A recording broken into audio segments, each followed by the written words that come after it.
Bonjour à tous, bienvenue dans ce scénario numéro 6 intitulé EDC en action.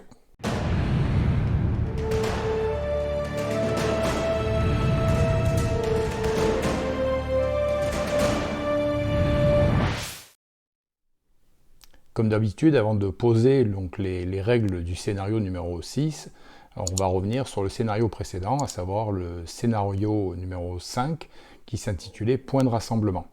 Alors pour resituer un petit peu l'histoire, vous êtes au travail ou à l'endroit en dehors de la maison, un endroit où vous passez énormément de temps, que ce soit au travail ou ailleurs, selon vos occupations. Et tout d'un coup, un événement majeur fait que vous devez quitter et que votre petite famille, si vous n'êtes pas tout seul, si vous ne vivez pas seul, votre petite famille est peut-être éparpillée à travers toute la ville. Et quelles sont les procédures que vous avez pu mettre en place au préalable de manière à ce que tout le monde puisse se rassembler intelligemment au même endroit. Alors si vous êtes seul, évidemment, le problème ne se pose pas tellement, c'est à vous de déterminer l'endroit où vous souhaitez donc vous rendre, que ce soit votre domicile ou un autre un autre refuge que vous avez prédéterminé à l'avance. Maintenant, si vous êtes plusieurs, si vous avez, donc on va prendre le cas de 2 personnes, éventuellement avec des enfants, la situation va être plus compliquée. En cas de problème, pour pouvoir vous rassembler, il aura fallu établir au préalable un ordre de rassemblement, un point de rassemblement avec un ordre. Si vous avez différents points de chute, il va falloir établir l'ordre dans lequel ces points de chute devront être considérés. On va éliminer tout d'abord pour les enfants. Donc si vous avez des enfants, donc forcément ils doivent être à ce moment-là, la période où vous êtes au travail, ils sont sûrement à l'école.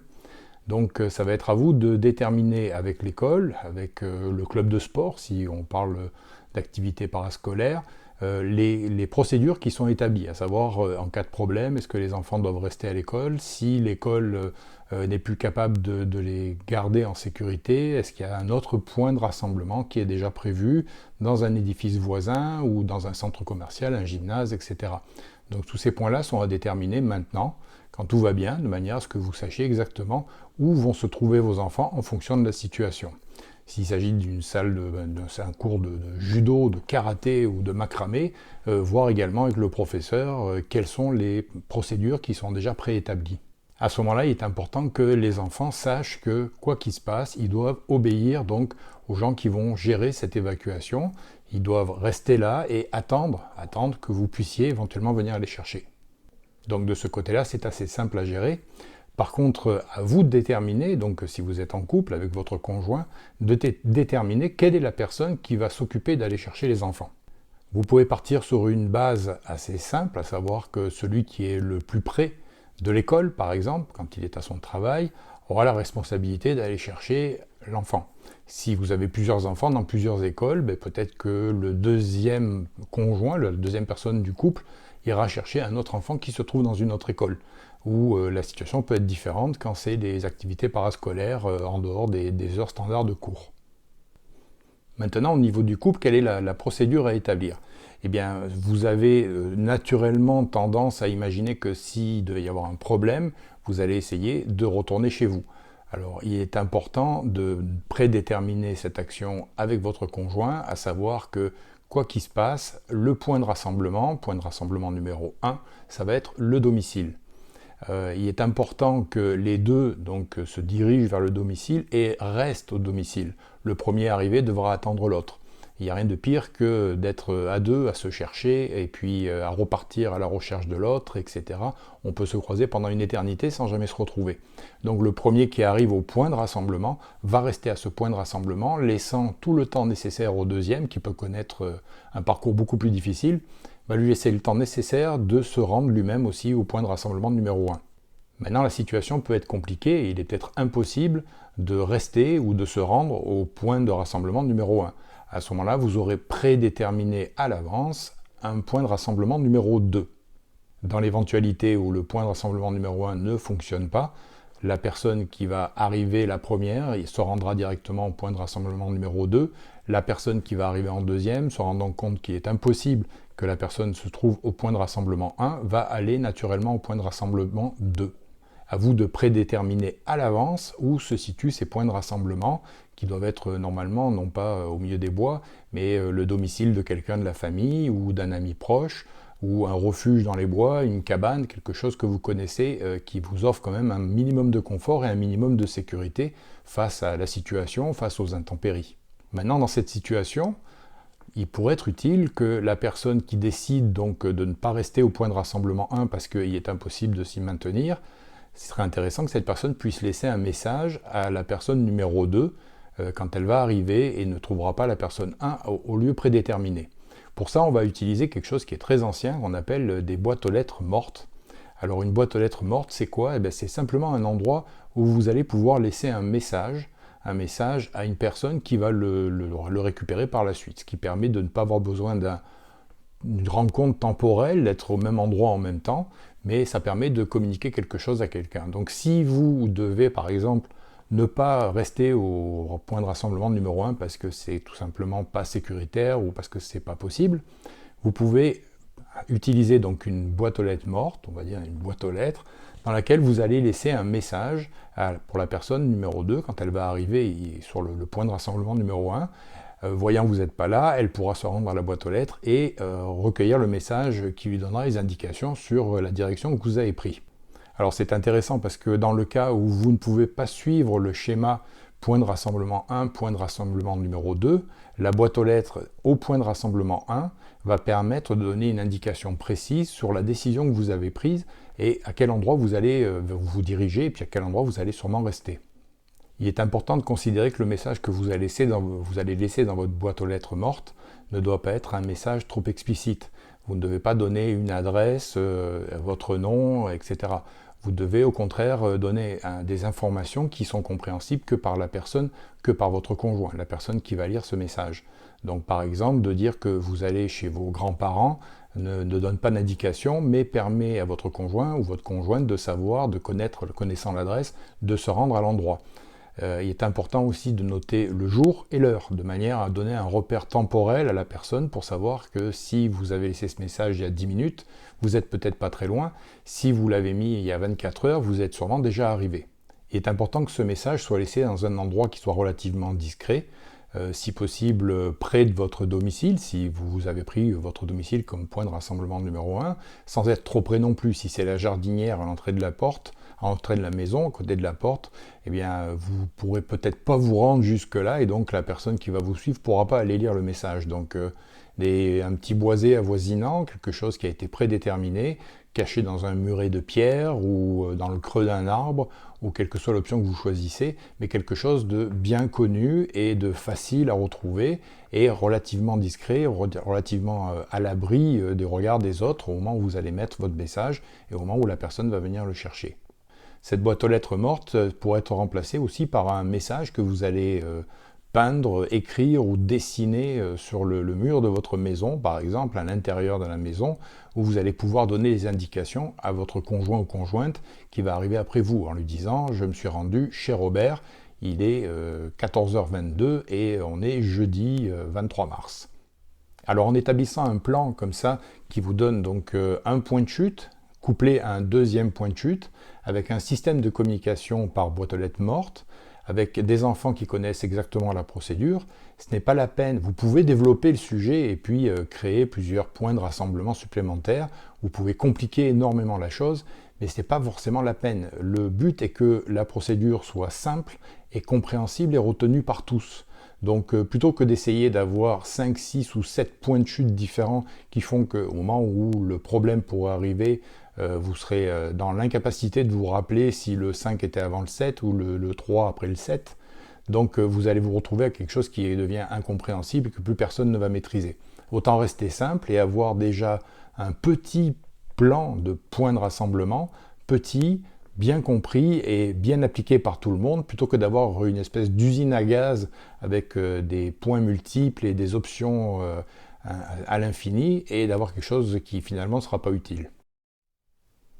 Pour résumer, si vous avez des enfants, c'est important que vous connaissiez et que vous ayez pris connaissance au préalable des procédures qui sont mises en place et des points de rassemblement qui ont été décidés dans l'école, s'il s'agit d'activités parascolaires, aussi de connaître quelles sont ces procédures, de bien inculquer à vos enfants cette notion d'obéissance vis-à-vis des gens qui vont assurer leur encadrement, et qu'ils doivent rester sur place, qu'ils doivent rester avec ces personnes-là aussi longtemps que vous n'êtes pas venu.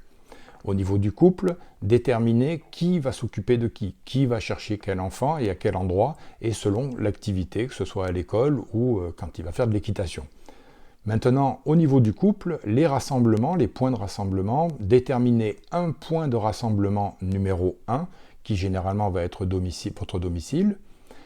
Cherchez à établir une boîte aux lettres morte à proximité de votre domicile. Ce sera le premier point que vous irez fouiller s'il n'y a personne chez vous et qu'il n'y a pas d'indication dans la maison et que la personne ne se trouve pas là alors qu'elle aurait eu largement le temps d'être là. C'est vers la boîte aux lettres que vous allez vous diriger.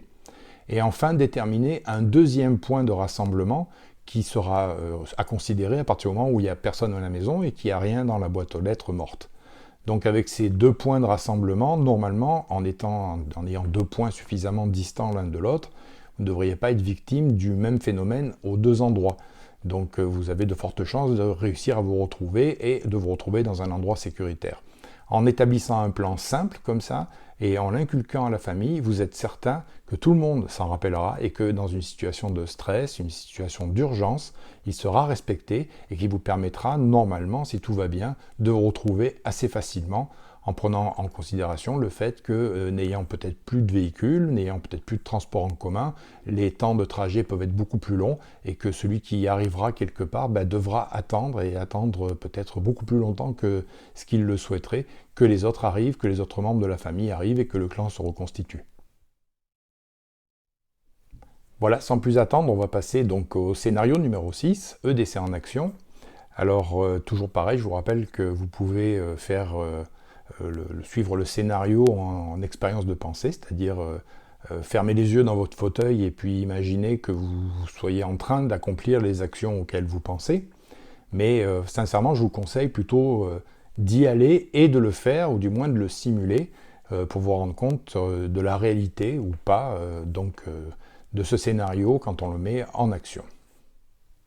Alors EDC en action, c'est assez simple, on ne va pas imaginer un scénario en particulier, on va simplement partir de l'idée que vous avez votre EDC sur vous.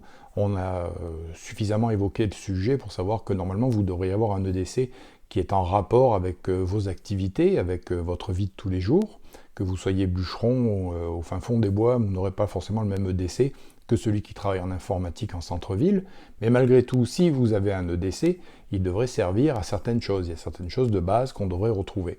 Donc ce que je vous propose, c'est d'imaginer non pas la situation qui vous amène à utiliser votre EDC, mais simplement face à certains actes à accomplir, qu'est-ce que votre EDC va vous permettre de faire? Alors pour ça, je vous propose trois éventualités, trois choses que vous devriez être capable de couvrir avec votre EDC, ou du moins vous devriez être capable de couvrir avec le matériel qui est dans votre EDC, plus peut-être ce que vous allez trouver aux alentours de vous. Je vais vous proposer 3 points.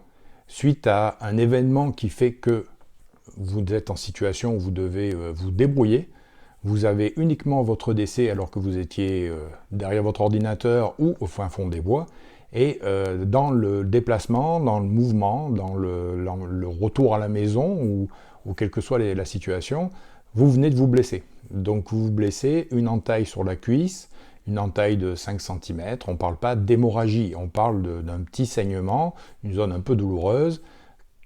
Là, à ce moment-là, on fait entrer en action votre EDC et voyez dans votre EDC ce que vous avez pour réussir à arrêter peut-être le saignement ou simplement faire un pansement.